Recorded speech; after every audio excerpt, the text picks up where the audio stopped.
我叫 Raina， 料理爱好者。今天来做一道番茄土豆炖牛腩。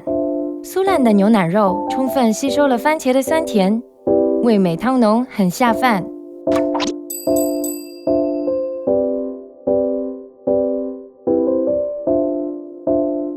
首先，将洗净的番茄在开水中汆烫一下。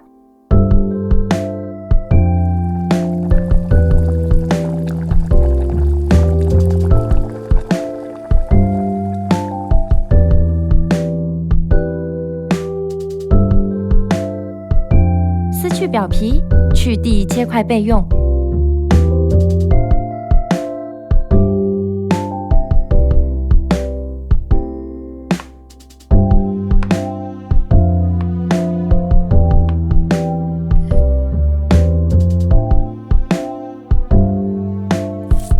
土豆削皮，切成小块后泡入温水。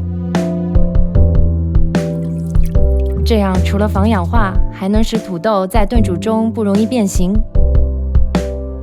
牛腩要焯一下水，去除血水和杂质。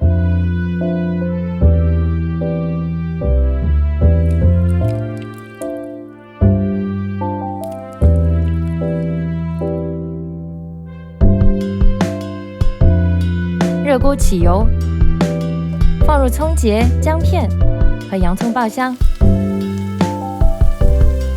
然后下番茄一同翻炒，把葱节和姜片挑出来，下牛腩煸炒至表面收紧，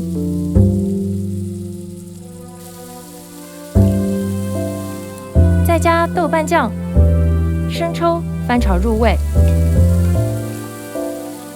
移入炖锅，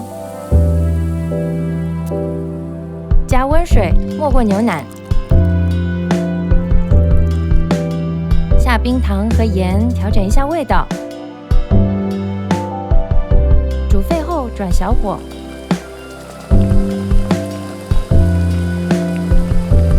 炖1个小时，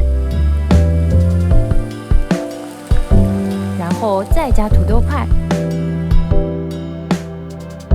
再炖半小时，直到肉酥汁浓。盛盘后撒少许葱花。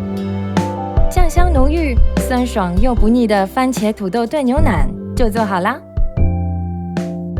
焯水的时候呢，我是建议牛肉和水都是在冷的时候一起加热，这样的话呢，牛肉不会因为突然的温度升高而变得特别的紧致，这样呢就会影响口感。然后呢，用温水漂洗牛肉也是同样的道理。加冰糖呢，第一呢是为了提鲜，然后呢，第二就是增加这一道菜里面口感的层次度。加豆瓣酱呢会提升牛肉本身的风味，另外呢还可以使汤汁更加浓郁，然后更加好吃。